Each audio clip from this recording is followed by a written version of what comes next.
गुरु प्यारी साध संगत जी, एक दिन पांचवें गुरु गुरु अर्जन साहब दीवान लगाकर बैठे थे। इतने में संगत दर्शन करने आई और गुरु साहिब से कहने लगी, सतगुरु जी, धर्मशास्त्रों में लिखा है कि जब इंसान मर जाता है तो उसे परलोक में पहुंचने के लिए 365 दिन लगते हैं, यानी कि 1 साल लग जाता है। सतगुरु जी, अगर परलोक में जाने का रास्ता इतना लंबा है तो रास्ते में खाने के लिए क्या मिलेगा? हम क्या इकट्ठा करें जो साथ लेकर जा सके? तब गुरु साहिब ने क्या कहा, साखी को मन लगाकर सुने और गुरु साहिब की कृपा प्राप्त करें। गुरु साहिब संगत की विनती सुनकर फरमान करने लगे कि हे भाई लोगों, यहाँ से परलोक कितनी कोस दूर है, कोई इसकी गिनती नहीं बता सकता। अपनी अपनी बुद्धि के अनुसार लोग अंदाज़ा लगाते हैं। यह सच है कि रास्ता बहुत लंबा है। अगर कुछ खाने पीने के लिए साथ जाएगा तो वह हरि का नाम ही जाएगा और कुछ भी साथ नहीं जा सकता। संगत कहने लगी, महाराज, उस रास्ते पर चलने के लिए रोशनी क्या है?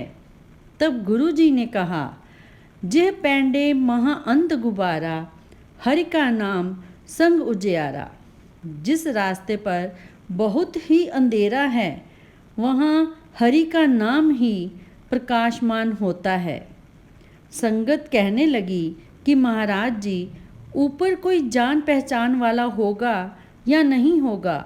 तो गुरु जी ने कहा, वहाँ पर अपना कोई जानकार नहीं होता, वहाँ पर हरि का नाम ही मित्र बनता है। तब संगत ने विनती की कि प्रभु जी, यहाँ पर हमें धूप गर्मी लगती है और प्यास के मारे हमारा बुरा हाल होता है। अगर इतना लंबा रास्ता है तो क्या वहाँ पर भी धूप और प्यास लगती है? गुरु जी ने फरमान किया कि जिस रास्ते पर धूप और गर्मी पड़ती है उस रास्ते पर हरि के नाम की तुम लोगों पर छाया होगी। जिस जिस रास्ते पर प्यास ताती है वहाँ हरि के नाम की वर्षा होगी। जैसे पुराने कपड़े उतार कर फेंक देते हैं, ऐसे ही यह हमारा शरीर है। यह भी एक कपड़े जैसा है। एक दिन इसको भी दुनिया में छोड़कर चले जाना है। दुनिया में मनुष्य जो मन में आए वो करता है और अपना हुक्म चलाता है, मगर यमों का रास्ता बहुत भयानक है। जो अच्छे कर्मों और हरि का नाम का कपड़ा तैयार नहीं करते हैं उनको यमों के रास्ते पर नंगा ही जाना पड़ता है, जिसके कारण उनकी रूह बहुत डरावनी लगती है। बुरे कर्मों और अपने गुनाहों को याद कर कर पछताती है। लेकिन अगर आपने जीते जी अच्छा कर्म नहीं किया तो फिर पछताने से लाभ प्राप्त नहीं होगा। साध संगत जी, हमें महापुरुषों का कहना मानना चाहिए। जो महापुरुषों का कहना नहीं मानते वो मूर्खों से भी महामूर्ख है। संगत जी, जो गुरु साहिब का वचन नहीं मानते वो महामूर्ख कैसे हैं? एक कहानी के माध्यम से हम जानते हैं। एक राजा था, उसकी रानी अमृत वेले में उठती और परमेश्वर की बंदगी में जुट जाती। उसका नियम था कि परमेश्वर का नाम लिए बिना कुछ खाना पीना नहीं। वह राजा को भी कहती रहती कि मनुष्य का जन्म बार बार नहीं मिलता, इसको प्रभु का सिमरन कर कर बिताओ। परंतु राजा रानी की बातों को अनसुना करके सोता ही रहता था और जब बिस्तर से उठता और अपने कामों में लग जाता था।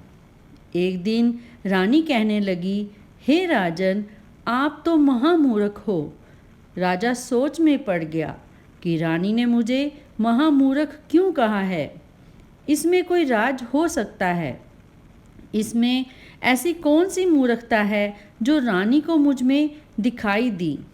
यह सोचकर राजा ने अपने राज्य के सभी मूर्खों को बुलाया उनमें से जो बड़ा मूर्ख था, राजा ने उसको एक सोने की छड़ी दी और कहा, अगर तुमसे बड़ा मूर्ख कोई नज़र आए तो उसे यह दे देना।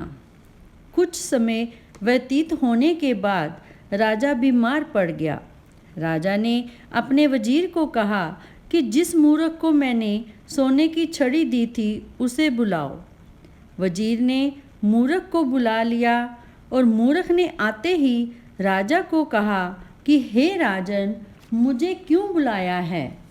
तब राजा कहने लगा कि मैं इस दुनिया से जा रहा हूँ, तुझे कोई बड़ा मूर्ख मिला या नहीं?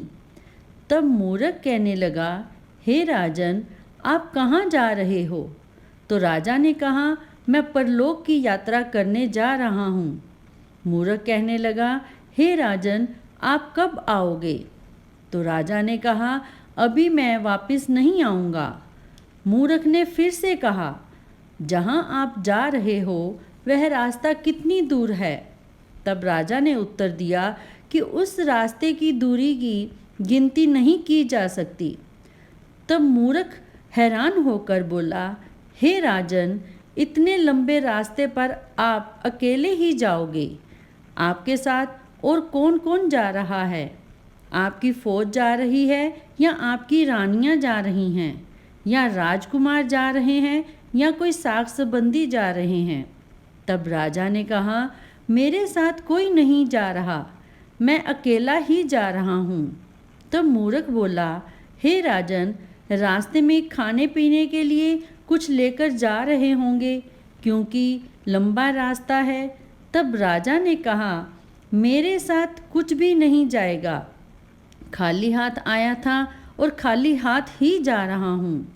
यह बात सुनकर मूर्ख बोला, हे राजन, इतना खजाना इकट्ठा करने के बाद भी रास्ते के लिए कुछ खाना नहीं लेकर जा सकते, और ना ही साक संबंधी, ना ही अपनी फौज सहायता के लिए ले जा सकते हो, तो मेरी नज़र में आप ही बड़े महामूर्ख हो।